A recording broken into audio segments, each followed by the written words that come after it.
Hello, welcome to Snippets, Bits and Bobs, a channel of weekly videos of eclectic excerpts from classic and contemporary literature, lyrics, and even recipes that I read in a relaxing, soft-spoken A.S.M.R style.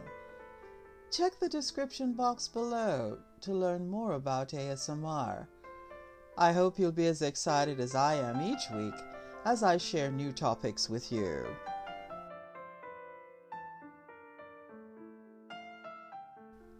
Welcome again to our special space and place to relax and unwind. So remember to slow your pace.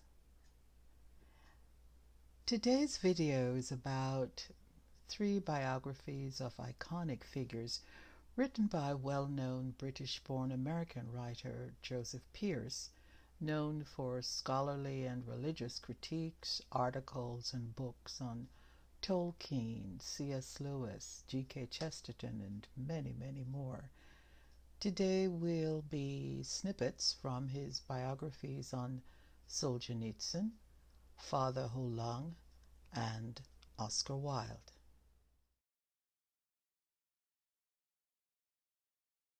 Alexander Solzhenitsyn, winner of the Nobel Prize in Literature in 1970, was a novelist, philosopher, and a towering critic of the Soviet Union and communism.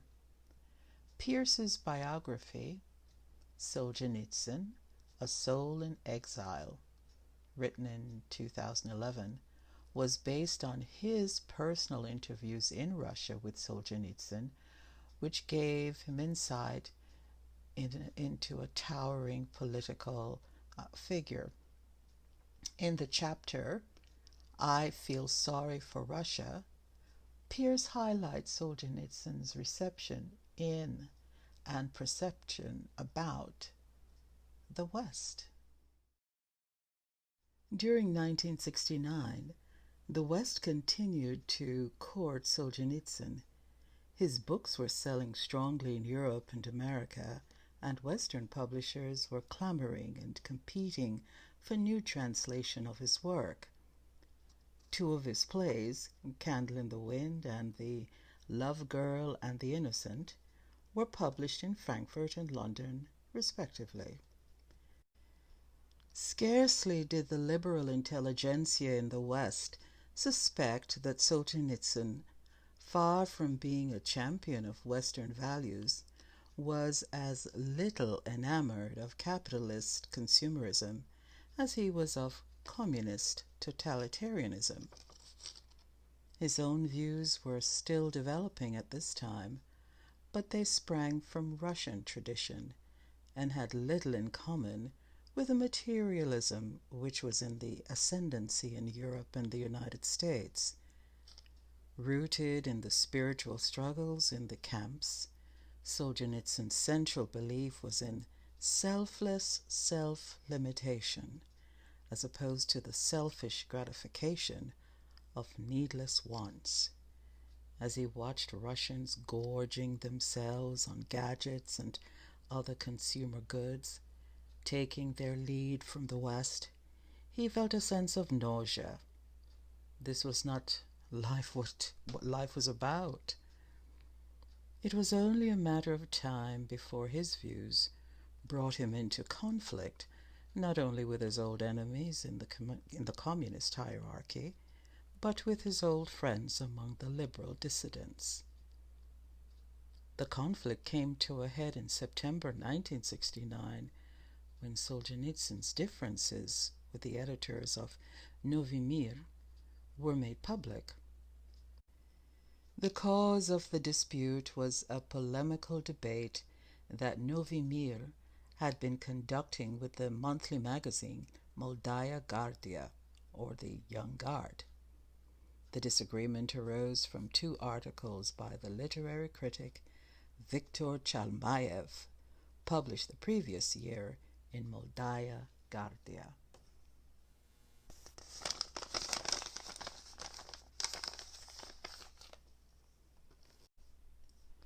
In the next biography, Joseph Pearce chronicles the life of Richard Ho Long in Candles in the Dark, the authorized biography of Father Ho Long and the Missionaries of the Poor, written in 2013.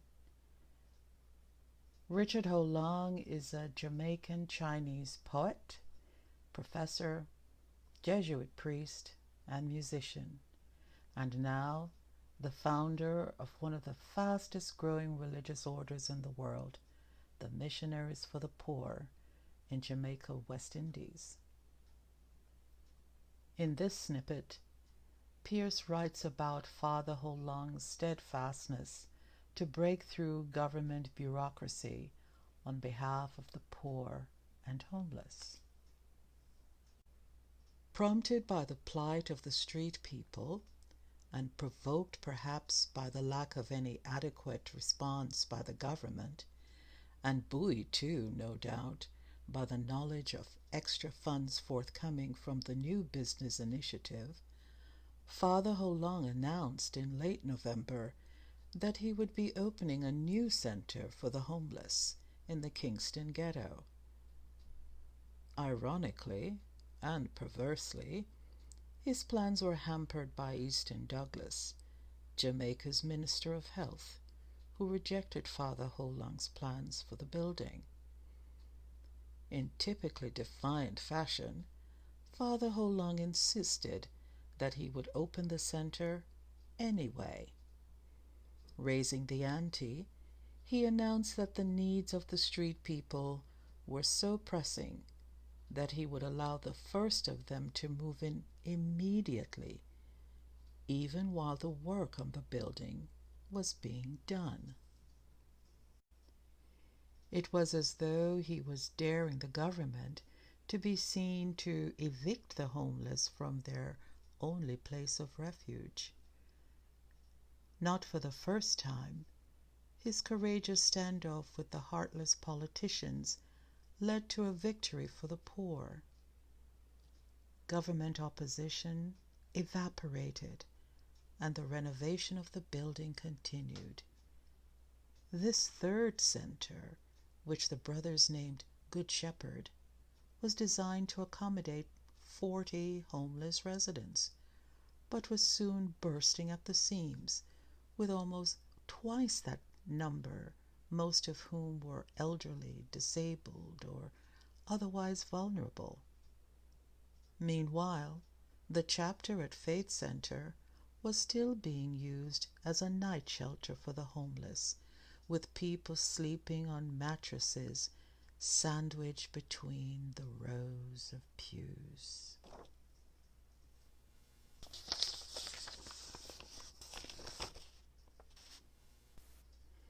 If you are enjoying this video or channel, please subscribe, like, or comment.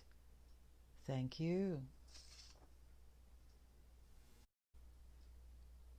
Joseph Pearce published this next biography, The Unmasking of Oscar Wilde, in 2001, 150 years following the birth of his subject, Oscar Wilde, the great satirist, poet, and playwright.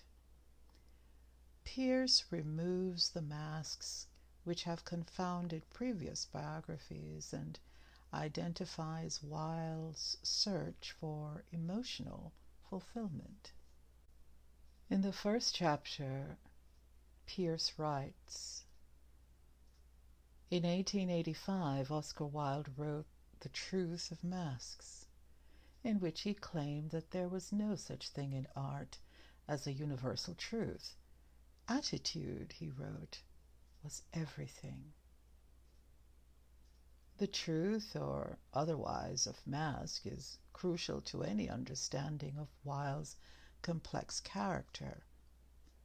His public persona, cultivated carefully from his youth onwards, was a calculated pose. He became the poseur par excellence, creating masks for himself which amused his friends, beguiled his disciples, and infuriated his critics. Yet do the masks conceal the truth, or do they reveal it? This question lies in both senses of the word, at the very center of any quest for a fuller understanding of this most elusive of characters. Since the facts of his life are an elaborate masquerade, one must seek the truth beyond the facts, for, as Wilde stated in the essay on masks, truth is independent of facts always. Truth is, in Wilde's case, is the transcendent reality at the heart of the actor.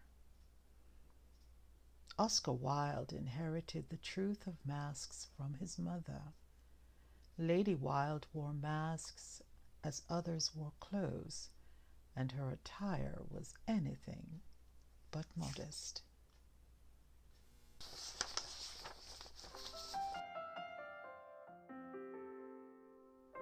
Welcome, new subscribers.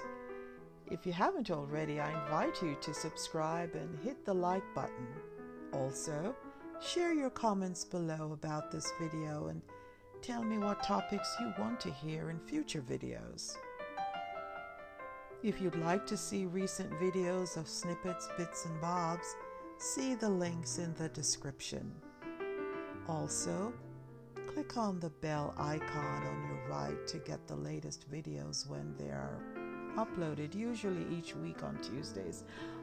Can't wait to share next week's theme with you. So, have a good week and see you soon at Snippets, Bits, and Bobs. Bye-bye.